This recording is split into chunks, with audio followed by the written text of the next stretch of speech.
नमस्कार। बीकेसी गुरु क्लासेस में आपका स्वागत है। आज हम पढ़ेंगे नेक्स्ट की तैयारी के लिए अभ्यास प्रश्न पत्र गणित।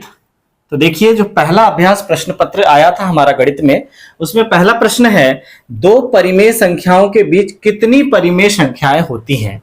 तो दो परिमेय संख्याएं हैं तो उनके बीच में अनंत परिमेय संख्याएं होती हैं। तो शून्य नहीं, अनंत, हाँ, केवल एक या केवल दो। तो दो परिमेय संख्याओं के बीच अनंत परिमेय संख्याएं होती हैं। ऑप्शन नंबर बी यहां पर सही है। अब आगे देखते हैं बच्चों, सबसे छोटी पूर्ण संख्या कौन सी है। सबसे छोटी पूर्ण संख्या, सबसे छोटी प्राकृत संख्या एक है, और जैसे ही प्राकृत संख्या में शून्य मिला दिया जाता है तो पूर्ण संख्याएं बन जाती हैं। तो सबसे छोटी पूर्ण संख्या कौन सी हो गई? शून्य हो गई। तो सबसे छोटी पूर्ण संख्या शून्य है। ऑप्शन नंबर सी यहां पर सही है।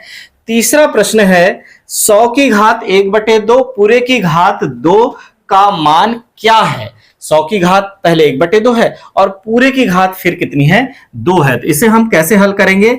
देखिए, सबसे पहले हम लिख देंगे 100 की घात 1/2 और पूरे की घात है फिर 2। तो इसे हम लिख देंगे 100 की घात 1/2 गुणा 2, 2 से 2 कट जाएगा, 100 की घात 1 मतलब 100। ऑप्शन नंबर डी यहां पर सही है।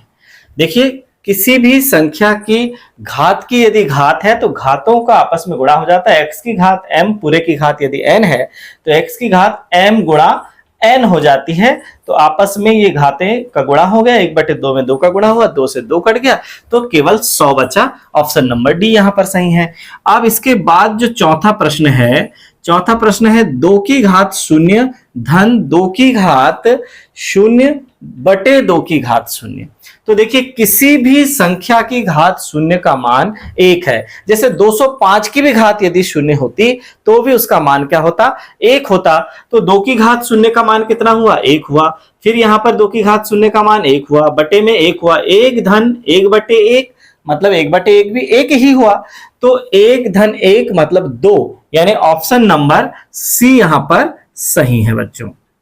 आगे 5वें नंबर का प्रश्न है, 6/7 का दशमलव प्रसार क्या होगा।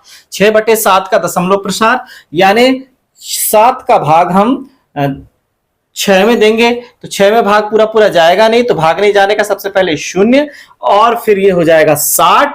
तो 7 का पहाड़ा ऐसा पढ़ो कि 60 से ना बढ़े। तो 7 8 56। तो पॉइंट यानी दशमलव के बाद पहला अंक 8 होना चाहिए। यहां पहला अंक 1 है, यहां 2 है, यहां 5 है और यहां 8 है, यानी ऑप्शन नंबर डी यहां पर सही है। हमें ज्यादा भाग करने की आवश्यकता ही नहीं है, दशमलव के बाद का पहला अंक 8 होना चाहिए। तो ऑप्शन नंबर डी यहां पर सही है। आगे है, एक परिमेय संख्या का दशमलव निरूपण नहीं हो सकता। परिमेय संख्या का दशमलव निरूपण हो सकता है, क्या क्या हो सकता है? शांत हो सकता है। 2.5 आ गया उत्तर, 3.5 आ गया, 3.7 आ गया, तो शांत दशमलव निरूपण। 1.33333333 आ गया तो अशांत दशमलव निरूपण भी होता है। फिर देखिए, अशांत अनावर्ती और अशांत आवर्ती। तो देखिए, अशांत आवर्ती किसको बोलते हैं?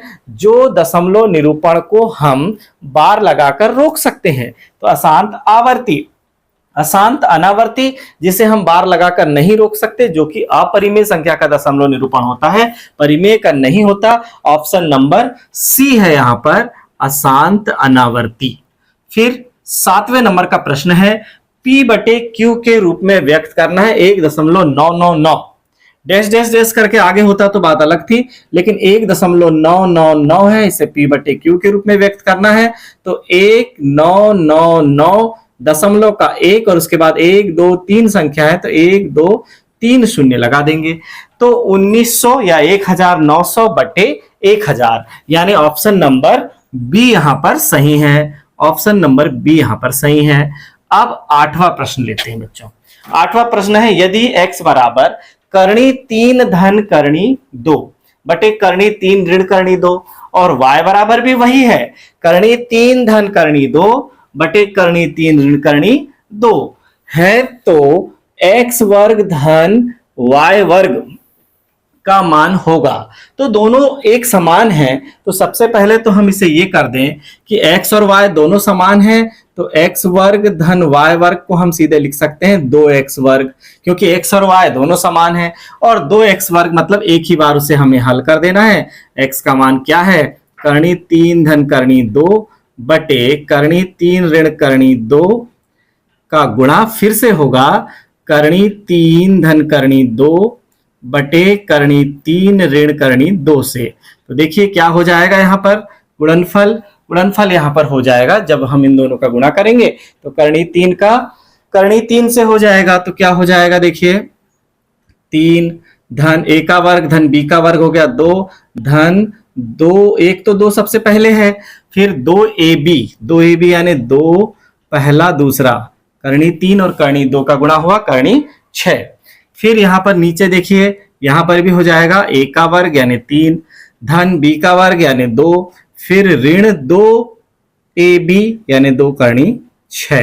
तो देखिए बच्चों यहाँ पर हो जाएगा 5 धन 2 करनी 6 बटे 5 ऋण 2 करनी 6।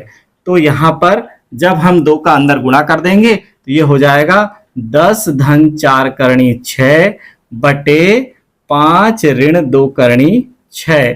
तो इस तरह का आंसर हमारा चारों में से कोई भी उत्तर नहीं है बच्चों।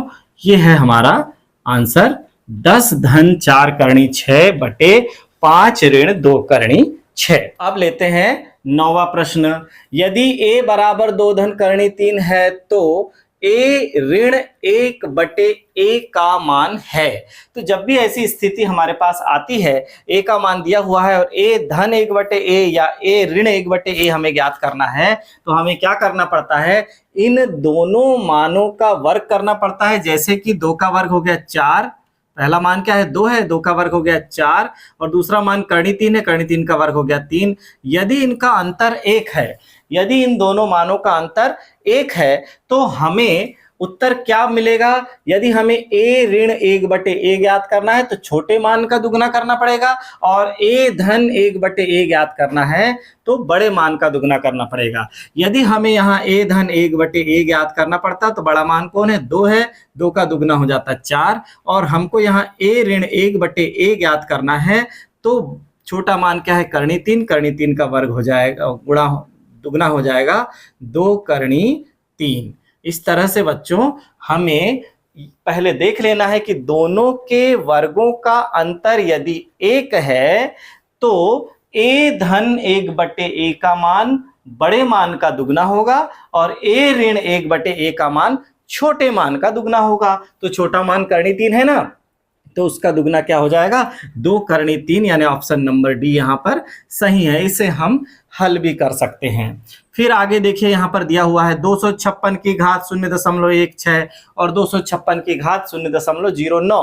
तो आधार समान है तो गुणा में घातें जुड़ जाएंगी। 256 की घात हो जाएगी 0.16 धन 0.09, तो 256 की घात हो जाएगी बच्चों यहाँ पर 0.25। 0.25 को जब हम बटे में लिखेंगे तो 25 बटे 100 हो जाएगा, तो 256 की घात हो जाएगी 1 बटे 4।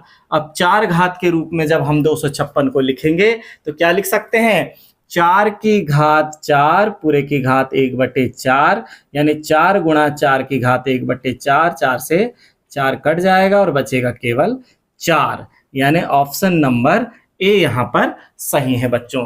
तो ये था हमारा राष्ट्रीय उपलब्धि सर्वे, नेशनल अचीवमेंट सर्वे की तैयारी के लिए जो पहला सेट हमें प्राप्त हुआ था उसका हल। तो आज की क्लास हमारी यहीं समाप्त होती है। धन्यवाद।